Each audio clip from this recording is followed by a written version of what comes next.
tentang kelebihan dan kekurangan R15 aja Pak ya. Semingguan aku pakai R15 itu aku demam anjir. Karena halo. Apa? Mau jalan-jalan aja. Ayo duluan ya.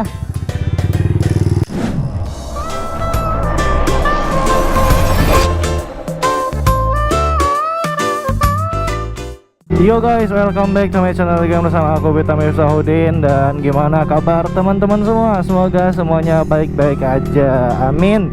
Jadi hari ini aku lagi ada di Rengat guys. Aku ngapain ke Rengat juga nggak tahu ya guys ya. Aku cuma pengen jalan-jalan aja. Sekarang hari Minggu pagi. Ya pengen reading pagi aja cuy. Sekarang udah jam berapa ya? Udah jam 9 pagi guys. Kita muter-muter Rengat lah ya. Keadaan lalu lintasnya belum terlalu ramai ini guys.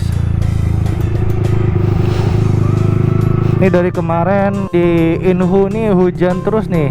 Jadi aku nggak bisa ngonten. Hujannya reda, jalannya becek. Aku malas banget kalau misalnya jalanan becek gitu ngonten guys. Nyiprat soalnya. Ini aku pengen bahas apa ya? Kita enaknya bahas apa nih cuy? Tentang kelebihan dan kekurangan R15 aja Pak ya. Sebenarnya udah banyak ya youtuber-youtuber yang bahas tentang kelebihan dan kekurangan si R15. Cuman ini aku buat versi aku aja lah ya guys ya. Yang selama ini aku rasakan lah. Motor Ninja Ninvi cuy. Ninja Old FI. Dulu aku sebelum beli R15 kepengen itu kemarin ada second gitu kan, harganya tuh ya sama kayak R15 baru. Tapi ya udah malah beli yang R15 kondisinya baru. Alhamdulillah lah ya. Waktu itu Ninja Ninvi-nya juga second cuy. Udah 10 ribuan juga kilometernya. Warna hijau waktu itu aku udah ada beli spoilernya. Windshield. Aku udah ada beli windshieldnya tuh, ada di rumah sekarang terbengkalai. Masih di plastik loh. Oke, lanjut ke topik pembicaraan kita ya guys ya. Jadi untuk pertama-tama aku bahas tentang kekurangannya dulu lah ya. Kita bahas kekurangannya dulu ya. Ini ada beberapa kekurangan yang aku rasakan selama pakai R15. Aku pakai R15 udah 2 tahun lebih guys. Ini untuk yang pertama, kekurangan R15 itu untuk posisi readingnya. Posisi readingnya itu capek banget, pegel, nunduk. Soalnya untuk R15 itu kalian bisa lihat nih stangnya. Stangnya itu under yoke ya, under yoke. Terus dia ke depan baru ke atas gitu. Beda sama motor 150 yang lain. Kalau GSX tuh under yoke juga, tapi dia posisi readingnya itu deket cuy antara stang dan joknya. Jadi untuk 150 cc di kelas 150 cc yang paling capek itu R15. Soalnya dia jauh, posisi readingnya antara stang dan jok itu jauh cuy. Beda sama GSX. GSX dia deket jaraknya dan stangnya itu jepitnya langsung ke kanan gitu kan. Sedangkan R15 dia ke depan dulu nih, ke depan dulu baru ke atas, baru ke samping.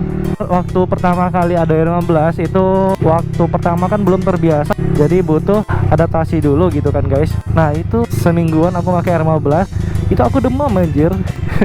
Karena hujan-hujanan terus capek banget ya kan, posisi readingnya nunduk. Ya akhirnya demam lah.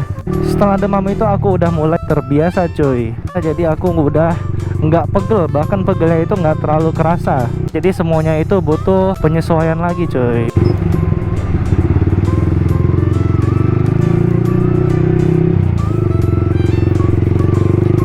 Kayaknya untuk kekurangan kedua yang selama ini aku rasakan kayaknya nggak ada lah selain pegel.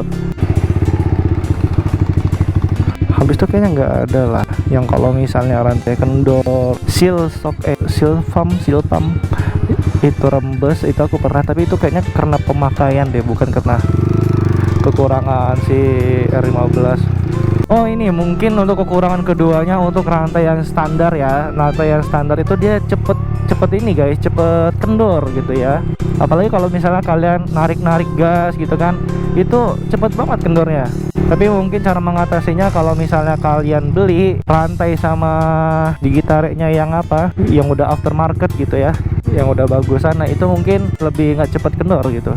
Untuk kekurangannya kayaknya itu doang ya aku rasainnya, posisi riding sama rantai doang. Tapi untuk rantai itu tinggal diganti aja udah bagus lagi cuy. Nah kita bahas kelebihannya. Nah kalau kelebihannya yang aku rasakan itu tuh banyak guys. Untuk kelebihannya untuk look ya. Untuk look itu motor ini motor terganteng di kelasnya cuy, di 150 cc ya.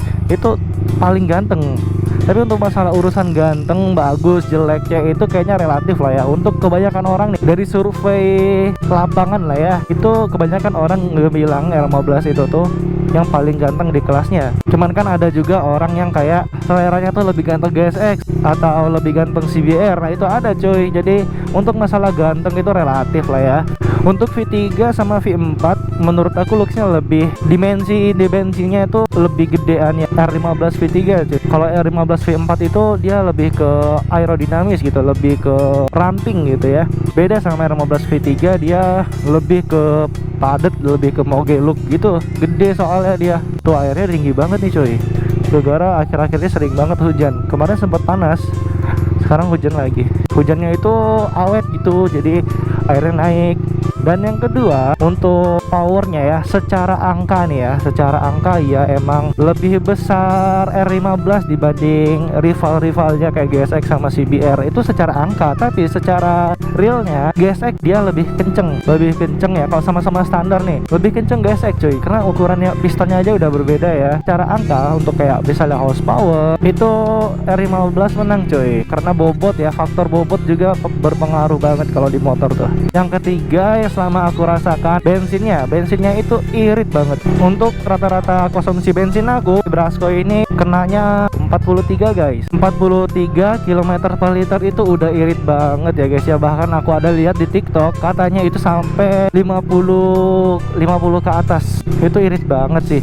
Tapi itu kembali cara kita bawa motornya ya guys ya. Kalau aku standar aja, aku kadang pelan, kadang kenceng, kadang ngebut.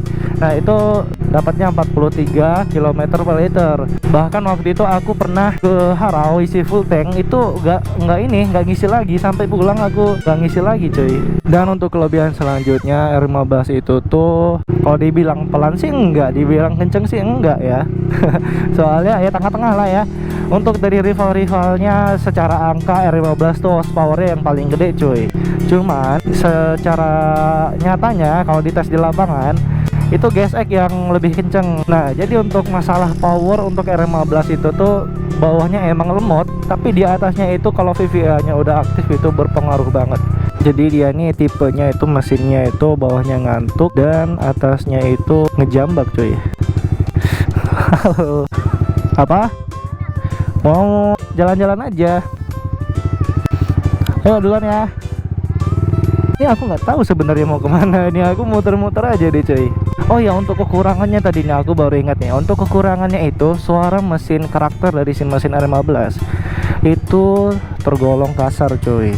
Suara mesinnya itu kayak berisik banget. Tapi berisiknya yang nggak kayak mengganggu gitu, nggak. Dulu aku waktu baru-baru punya si Brasco itu sempet parno guys, sempet kayak khawatir gitu kan, ini suara mesinnya kenapa ini gitu kan. Soalnya aku tipe orang yang ngerawat motor gitu kan, kayak oli nggak pernah telat, ganti oli dan segala macamnya nggak pernah tinggal cuy. Tapi tiba-tiba kok suara mesinnya itu didengar-dengar, diperhatiin kok kasar. Ternyata aku lihat-lihat itu rupanya emang kayak gitu. Itu hal yang normal di R15. Untuk masalah perawatan itu termasuk murah. Bahkan kalau kalian amit-amit ya, kalau amit-amit kalian misalnya jatuh atau tumbang motornya, itu motornya lecet, terus kalian mau ganti bodi, nah harga-harga bodinya itu masih dibilang terjangkau cuy, dan gampang banget dicarinya. Kalau kalian servis juga ganti oli gitu kan, ganti filter oli, itu harga oli sama filternya itu banyak pilihan yang murah-murah cuy. Jadi untuk perawatannya itu kalian nggak perlu khawatir mahal. Nah jadi itu poin-poinnya untuk kelebihannya ya guys ya. Aku beli yang V3 ini padahal V4 itu baru keluar cuy, tapi aku tetap milih yang V3 gitu. Kenapa? Pertama aku suka looksnya yang mogi look gitu, yang gede banget. R15 V4 itu keren, cuman aku kurang suka sama dimensinya itu lebih ke ramping deh ya. Jadi kalau aku pakai yang itu tuh kayaknya kekecilan gitu. Nih aku mau buat sinematik di mana ya? Ini aku pengen buat sinematik dulu guys. Ini kita buat di sini aja deh ya. Udah, nanti kita lanjut lagi cuy. Keesokan harinya. Yuk guys, ini aku udah selesai sinematikan ya guys ya. Jadi untuk kelebihan dan kekurangan R15 yang selama ini aku rasakan ya hanya itu aja ya. Nggak ada yang kayak ngeluh-ngeluh banget, gak. Selebihnya itu banyak nilai plusnya sih guys. Jadi mungkin itu aja yang bisa aku kasih tahu ke teman-teman semua ya. Next aku mungkin bakalan buat konten nge-review si Brasco cuy. Brasco ini modifannya itu sangat-sangat tidak hedon ya. Jadi maksudnya itu banyak part-partnya terjangkau lah gitu. Ganteng itu harus hedon itu enggak cuy. Sebenarnya ganteng itu tuh enggak harus pakai part-part yang hedon. Asal kalian bisa memadukannya gitu kan, memperpadukan kayak misalnya warna, ya kan, warna body sama pelek, kalian bisa mainkan itu semua, itu kelihatan motor tuh ganteng cuy. Next mungkin aku bakalan buat konten nge-review si Brasco. Mungkin konten untuk hari ini sampai di sini dulu ya cuy ya. So mungkin sampai di sini dulu, dan bagi teman-teman yang baru datang nih jangan lupa subscribe cuy. Thank you banget yang udah subscribe. Dan jangan lupa like dan share-nya juga ya guys ya. Ini aku tinggal ngejar jam tayang aja ini. Abis itu baru udah bisa monetize. Ya mungkin gitu aja yang bisa aku sampaikan ke teman-teman semua seputar tentang kelebihan dan kekurangan untuk CR15. Ya kalau misalnya kurang memuaskan ya sorry banget ya cuy ya. Thank you banget nih yang udah nonton sampai habis, dan sampai jumpa di konten selanjutnya. See you guys.